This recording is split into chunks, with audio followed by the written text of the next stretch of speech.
बिस्मिल्लाहिर्रहमानिर्रहीम। अस्सलाम वालेकुम स्टूडेंट्स, कैसे हैं आप सब? ठीक ठाक हैं, खैरियत से हैं? उम्मीद है बिल्कुल खैरियत से होंगे। बेटा आज का जो हमारा टॉपिक है वो है human heart. Chapter number 14 first year से हम ह्यूमन हार्ट डिस्कस करेंगे। ये कि स्टूडेंट ने स्पेशली मुझे कॉल करके कहा है कि सर ये ज़रूर करवा दें, तो आज इसे डिस्कस करते हैं। अच्छा, इसमें एग्जैक्ट हार्ट नहीं बनाऊंगा मैं, तो आपको पता है मेरी ड्राइंग बहुत ख़तरनाक है। मैं कोशिश करूंगा कि इस तरह से समझाऊं कि आपको उसके पार्ट्स क्लियर हो जाएं, उसका एक एक सेगमेंट क्लियर होता जाए। ठीक है, तो आइए एक बॉक्स बनाते हैं और उस बॉक्स पे समझते हैं कि हार्ट में कौन कौन से पार्ट्स होते हैं और वो किस तरह से काम करते हैं, उसे डिस्कस करते हैं। सबसे पहले तो बात करते हैं कि हार्ट है क्या। बेटा हार्ट एक पंपिंग ऑर्गन है that lie in the centre but it deviated to the left side. होगा सेंटर में लेकिन हल्का सा डेविएट कर जाएगा लेफ्ट साइड पर।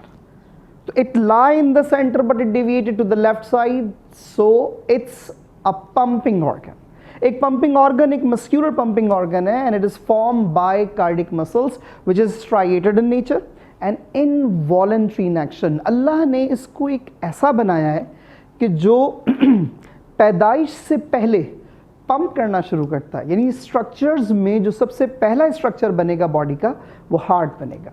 हार्ट बनने के बाद जब हार्ट बन गया, अब हार्ट बनने के बाद जो सिलसिला शुरू होता है फिर वो चलता है टिल डेथ। डेथ तक वो चलता रहता है, मुसलसल चलता रहता है। ठीक है बेटा, तो याद रखिएगा heart is a pumping organ.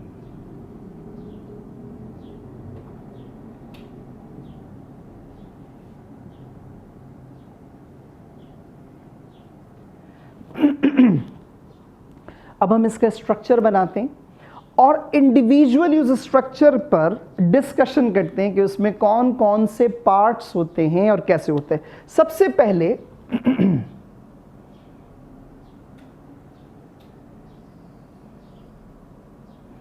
ये हमने हार्ट का एक बॉक्स बना दिया।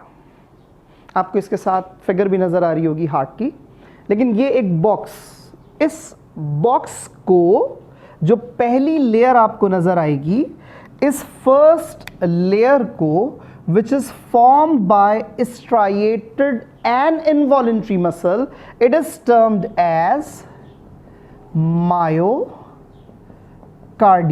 सो what is myocardium? First layer, a layer of muscular heart, so it is a muscle of heart।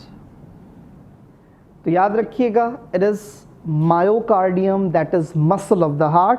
अब इसके बाद जो सेकंड, इसके ऊपर नेचर ने एक बड़ा सा एक लेयर रखा है और वो इसको पूरा कवर करता है इस तरह से। ये इस पूरे हार्ट के ऊपर मौजूद होता है। इस लेयर को नाम देते हैं pericardium. So it is an outer layer, an outer layer. Pericardium और मायोकार्डियम के दरमियान एक कैविटी जनरेट होगी that is termed as pericardial cavity। Pericardial cavity which is filled by a fluid that is termed as pericardial fluid। यहां तक बात बेटा यकीनन क्लियर हो गई होगी स्टूडेंट्स। तो ये pericardium that forms an outer layer.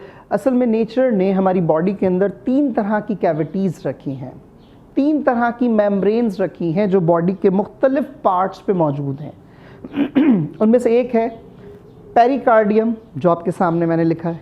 दूसरा है बेटा pleural cavity that forms in between lungs and pleural membrane, जो लंग्स के अराउंड मौजूद होती है। And third one is peritoneal cavity जो कि विसरास के अराउंड होती है। लिवर, स्प्लीन, पैनक्रियास, इंटेस्टाइन, जिससे उसका नाम ओमेंटम बढ़ जाता है, so on so on so on. बहरहाल याद रखिएगा तीन कैविटीज़ हैं, pericardial, pleural and peritoneal cavity. यहां पर हम heart, peri mean around, cardiac, cardium that is heart. अच्छा, इसके बाद हार्ट को मेन 2 चैम्बर्स में डिवाइड करते हैं। एक इसका अपर पोर्शन है जो आपके सामने लिखा हुआ बना हुआ है, एक इसका लोअर पोर्शन है। जो अपर पोर्शन है, इस अपर पोर्शन को कहते हैं atrium. According to your book इसको ऑरिकल भी कहा जाता है। वैसे आप मेडिकल में पढ़ेंगे the bulging portion of atrium is termed as auricle. Auricle का काम क्या है बेटा? ऑरिकल का काम है इट रिसीव्स ब्लड। अब वो ब्लड कहीं से भी आए, अगर वो बॉडी से आ रहा है तो भी एट्रियम रिसीव करेगा, अगर वो लंग्स से आ रहा है तो भी एट्रियम रिसीव करेगा। तो एट्रियम का काम है रिसीव्स ब्लड। उसके बाद जो लोअर साइड पर मौजूद है इसको नाम देते हैं वेंट्रिकल का। वेंट्रिकल का काम है, चाहे राइट हो या लेफ्ट हो, वेंट्रिकल का काम है इट इजेक्ट्स ब्लड। ये ब्लड को बाहर निकालता है, it eliminates blood from the heart, it ejects blood from the heart by contraction. तो ये बाहर निकालेगा और ये ब्लड को रिसीव करेगा। We are on the basis of symmetry, we are bilateral symmetrical. तो हार्ट को भी इसी तरह से डिवाइड करते हैं 2 मेजर रीजन में। One is left side of the heart, another is right side of the heart. Clear है बेटा? यहां पर एक और पॉइंट क्लियरिफाई करते हैं। अब इनके दरमियान में कुछ सेप्टास बन गई, हमने 4 चैम्बर बना दिए हैं। क्योंकि अगर आपको याद हो जब हम फाइलम्स पढ़ते हैं तो फाइलम में एव्स और मैमल्स ये सब के सब 4 चैम्बर्ड है, और रेप्टाइल में से एक दैट वाज क्रोकोडाइल, ये सारे के सारे 4 चैम्बर्ड है। तो ये 4 चैम्बर्ड हार्ट है। तो ये सेप्टा है। Septa lie in between atrium, septa lie in between ventricle, septa that lies in between atrium and ventricle. तो याद रखिएगा ये डिफरेंट सेप्टास हैं। वो कौन कौन से हैं उनको डिस्कस करते हैं। सबसे पहला जो सेप्टा है जो कि एट्रिया या ऑरिकल्स के दरमियान में है, इसे कहते हैं इंटर ऑरिक्यूलर सेप्टम। इसका काम क्या है? It separates right auricle from the left auricle. तो ये राइट और लेफ्ट के दरमियान में से सेपरेशन प्रोड्यूस करता है, separation between right and left atria. Auricle कहें, एट्रिया कहें, बिल्कुल इसी तरह से यहाँ पर एक सेप्टा मौजूद है जो कि वेंट्रिकल्स के दरमियान है। इन्हें कहते हैं inter ventricular septum. So a septum that lie in between 2 different ventricles, जो 2 different ventricles के दरमियान में मौजूद है। यहाँ तक बात क्लियर है? कोई कंफ्यूजन? गुड। इसके बाद हम चलते हैं जो ऑरिकल या एट्रियम और वेंट्रिकल के दरमियान में है, इस सेप्टम को नाम देंगे, याद रखिएगा, ऑरिक्यूलो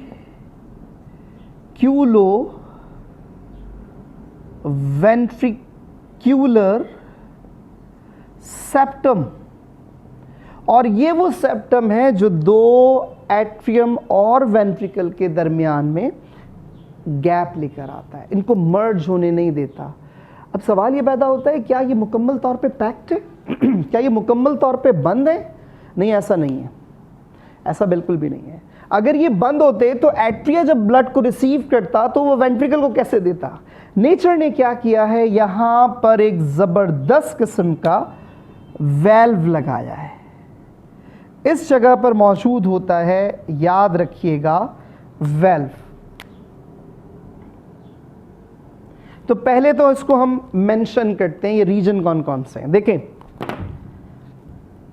this is atrium, atrium, ventricle, ventricle. This is left auricle, right auricle, left ventricle, right ventricle. क्या इनमें फ़र्क होता है? ऑब्वियसली इनमें फ़र्क होता है. एट्रिया जो है ये सिर्फ रिसीव कर रहा है ब्लड, इसमें मसल्स कम होते हैं. वेंट्रिकल कॉन्ट्रैक्ट करके उसे दूर भेजता है, इसके मसल्स स्ट्रांग होते हैं. एक और क्वेश्चन उठता है, क्या लेफ्ट वेंट्रिकल और राइट वेंट्रिकल में मसल्स कंसंट्रेशन साइज सेम है? No. Left ventricle major circulation को इन्वॉल्व करता है, इसके मसल ज्यादा है, इसने ज्यादा पावरफुल कॉन्ट्रैक्शन करनी as compare to right ventricle, क्योंकि राइट वेंट्रिकल से जो ब्लड मूव करेगा वो टुवर्ड्स लंग्स करेगा. तो याद रखिएगा, left ventricle contain that have more muscles as compare to right ventricle. तो याद रखिएगा यहां पर कि नेचर ने लेफ्ट एट्रियम और लेफ्ट यानी लेफ्ट ऑरिक्यूलो वेंट्रिक्यूलर सेप्टम में एक बाइकस्पिड वेल्व रखा है. This valve is termed as bicuspid valve. इसको नाम देंगे bicuspid valve. Bi mean two, cusp कहते हैं लीफ लाइक स्ट्रक्चर्स को. ये ऐसे जैसे हाथ है ना, इस तरह से मौजूद हैं, ऐसे बंद होता है फिर ये ओपन होता है. ठीक है, तो बाइकस्पिड वेल्व याद रखिएगा, इसको एक और नाम देते हैं, that is mitral valve. Mitral valve.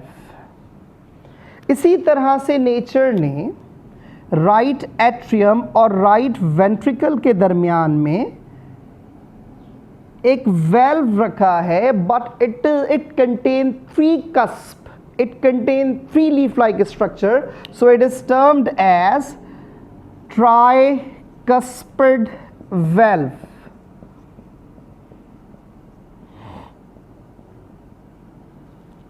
यहां तक मेरे ख्याल है आपको बात समझ आ गई होगी. एक और बात याद रखिएगा, जैसे मैंने आपको भी बताया, ये जो कस्प हैं ये ऐसे लीफ लाइक स्ट्रक्चर है. इंटरेस्टिंग पॉइंट ये है, जब ये ओपन है और ब्लड भरना शुरू कर रहा है, ये ऐसे ऊपर आता है. अब ये ऊपर आ रहा है तो ये तो प्रेशर के साथ और ऊपर चला जाएगा. तो क्या ये ऊपर जाता है? नेवर. नेचर ने क्या किया, समझने की बात है बेटा, देखिएगा इसको स्टूडेंट्स. होता क्या है कि अब ये कस्प है, इन कस्प को यहां से बहुत सारे फाइबर लाइक स्ट्रक्चर कवर करते हैं. इस तरह से फाइबर लाइक स्ट्रक्चर्स इस जगह मौजूद होते हैं, जो मैं रेड पेन मार्कर से बना रहा हूं. ये इस तरह के फाइबर्स मौजूद होते हैं. इन फाइबर्स को नाम क्या देंगे? इन फाइबर्स को नाम देंगे कॉर्डा टेंडनी.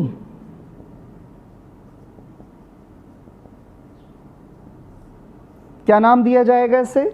Chorda tendineae. यानी इसको आसान लफ्ज़ों में अगर मैं आपको समझाऊं कि आपने देखा अक्सर क्लिनिक्स पर, अब तो खैर बड़े लग्जेरियस किस्म के क्लिनिक्स होते हैं. पहले क्लिनिक होते थे उसके अंदर लकड़ी का एक छोटा सा दरवाज़ा लगा होता, दोनों तरफ से खुल जाता था, ऐसे गुजरते हुए चले जाएं तो दोनों तरफ से ओपन हो जाता था. कुछ डोर्स ऐसे होते हैं जो ओपन नहीं हो सकते. एग्जैक्टली ये दोनों तरफ ओपन हो सकता है अगर इसके पास ये कॉर्डा टेंडनी ना हो. कॉर्डा, कॉर्ड, स्टिंग लाइक, रोप की तरह, एंड टेंडनी, टेंडन से बना है, दैट इज कनेक्टिव टिश्यू. तो ये कनेक्टिव टिश्यू के बने होते हैं, कॉर्डा टेंडनी. अब फर्ज करें कि ये इस तरह का कस्प है, यहां से फाइबर्स ने इसे पकड़ा हुआ है, ज्यादा फोर्स हुई तो फाइबर्स एक लिमिट के बाद निकल सकते हैं ना, डैमेज हो सकते हैं. नेचर ने देखें यहां इंटरेस्टिंग काम क्या किया. इंटरेस्टिंग काम ये किया कि इसके ऊपर मसल्स लगा दिए. किसको स्ट्रेंथ देने के लिए? इसको स्ट्रेंथ देने के लिए कॉर्डा टेंडनी को, और वो वेंट्रिकल्स के दरमियान आ गए. इस तरह से इसको एक्स्ट्रा स्ट्रेंथ देती. तो अगर मैं आपसे कहूं what is the role of chorda tendineae, तो आप क्या कहेंगे? The role of chorda tendineae is to prevent back flow of blood. Blood के बैक फ्लो को रोकता है. एंड ये जो ग्रीन कलर का मैंने बनाया, ये मसल्स, इन मसल्स का नाम क्या है? इन मसल्स का नाम है papillary muscles.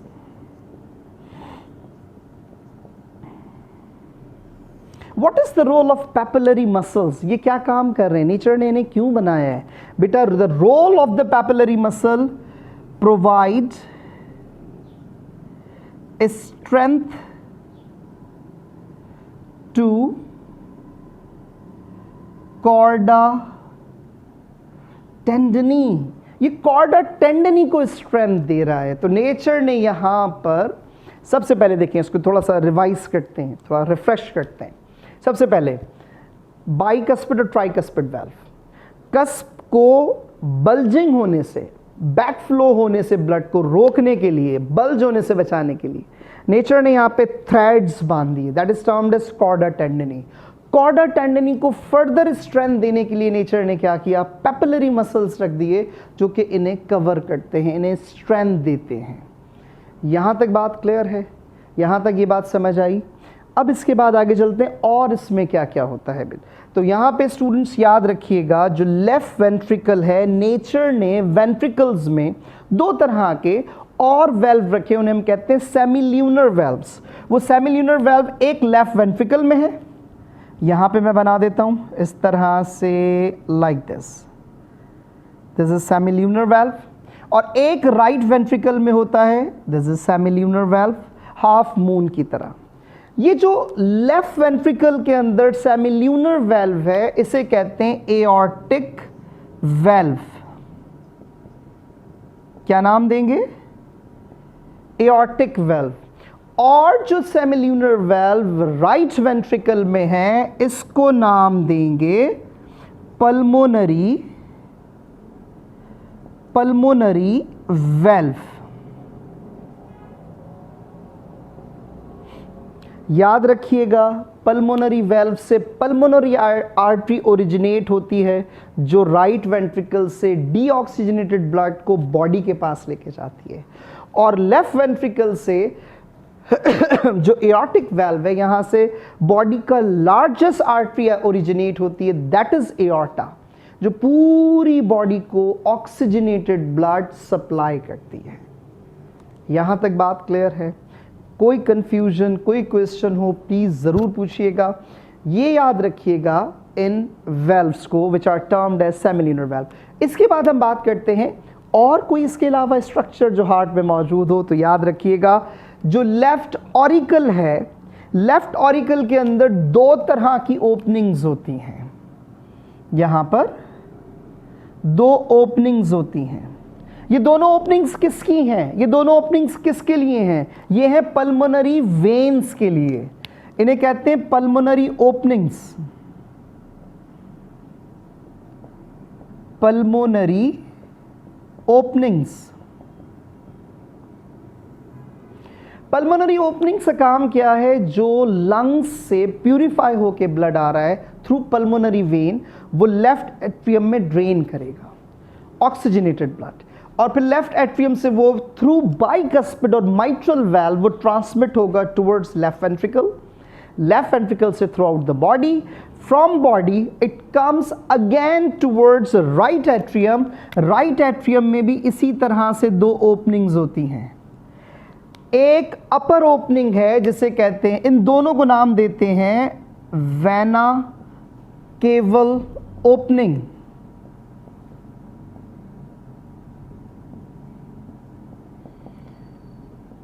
वेना केवल ओपनिंग में जो अपर साइड पर है, उसमें superior vena cava which is the largest when of the body यहाँ पे ड्रेन करेगा, और inferior vena cava, inferior vena cava वो इस केवल ओपनिंग के अंदर ड्रेन करेगा तमाम का तमाम deoxygenated blood from the body, that comes from the body. ये सारा का सारा स्ट्रक्चर आपके सामने मौजूद है। यहाँ तक क्लियर है? आगे चलते हैं, इसको और कॉम्प्लेक्स, ये काफ़ी हो गया है, इसको थोड़ा सा और कॉम्प्लेक्स करते हैं। अब सवाल ये पैदा होता है, हार्ट की कॉन्ट्रैक्शन जनरेट कौन करता है? इसमें तीन तरह के बंडल्स होते हैं। उसमें नंबर 1 जो कि राइट एट्रियम और लेफ्ट एट्रियम के साथ मौजूद होता है इंटर ऑरिक्यूलर सेप्टम में, इसको नाम देते हैं SA नोड। फिर ऑरिक्यूलो वेंट्रिक्यूलर सेप्टम पर मौजूद होता है उसे कहते हैं AV node.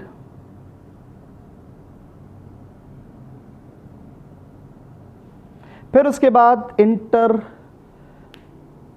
Nodal fibres, bundle of his, और फिर परकिंजी फाइबर्स, वो पूरे के पूरे उसको कंट्रोल करते हैं। ये बेसिकली 3 आपकी बुक्स में पढ़ाए जाते हैं, sinoatrial node, atrioventricular node and third one is परकिंजी fibres. इनकी अपनी अपनी वर्किंग है, इनके अपने अपने कॉन्ट्रैक्शन के ऑर्डर्स हैं। ऑर्डर जो करेगा वो हमेशा करेगा S A node, that's why it is termed as pacemaker. ये हार्ट को प्रॉपर कॉन्ट्रैक्शन में रखता है, रिदमिक कॉन्ट्रैक्शन में रखता है, उसके रिदम को चेंज होने नहीं देता।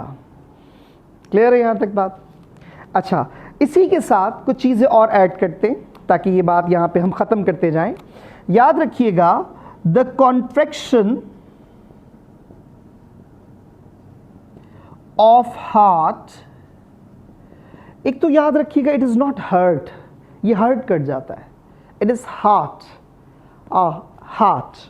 सो कॉन्ट्रैक्शन ऑफ हार्ट, इसके लिए टर्म यूज करते हैं सिस्टोल, या आप इसे कह सकते हैं सिस्टोली। इसी तरह से जो रिलैक्सेशन है, relaxation of heart, it is termed as diastole, या इसे कहा जाता है डायस्टली। क्लियर है? याद रखिएगा सिस्टोल और डायस्टोल। अच्छा, सिस्टोल और डायस्टोल में कॉन्ट्रैक्शन और रिलैक्सेशन में हल्का सा एक गैप होता है जिसको हम नाम देते हैं हार्ट बीट का। ये बेसिकली हार्ट बीट है।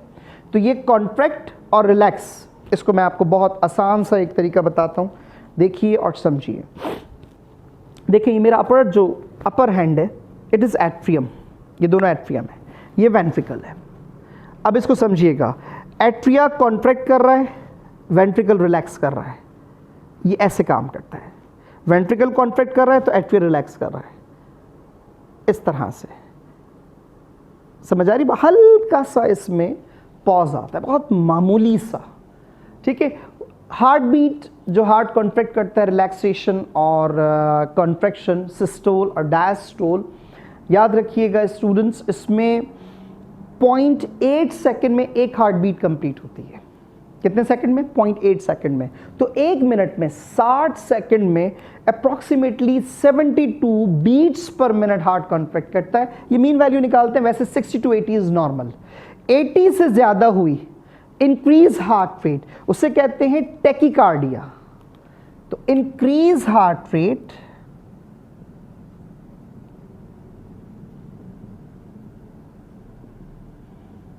इसको कहेंगे टैकीकार्डिया। और डिक्रीज हार्ट रेट,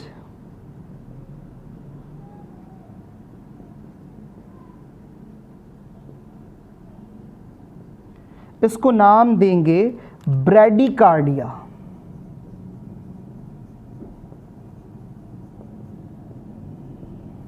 तो bradycardia is decrease heart rate and tachycardia is increase heart rate. ये कुछ टर्म्स हैं इससे रिलेटेड। इसमें कोई कंफ्यूजन हो, इसको यहीं पे रोकते हैं हार्ट को। इसमें कोई कंफ्यूजन हो, कोई पॉइंट हो, प्लीज़ ज़रूर पूछिएगा। इस चैनल को सब्सक्राइब करें, लाइक करें। कोई आपकी तरफ से अच्छी सजेशन हो, प्लीज़ कमेंट में ज़रूर लिखें। अच्छी सजेशन ज़रूर कहें। कोई टॉपिक आपने समझना है उसके बारे में लिखें, सर हमें ये टॉपिक समझा दें, पढ़ा दें। जो मुझसे होगा इंशाल्लाह मैं उसे कंप्लीट करूँगा। Thank you so much for your time.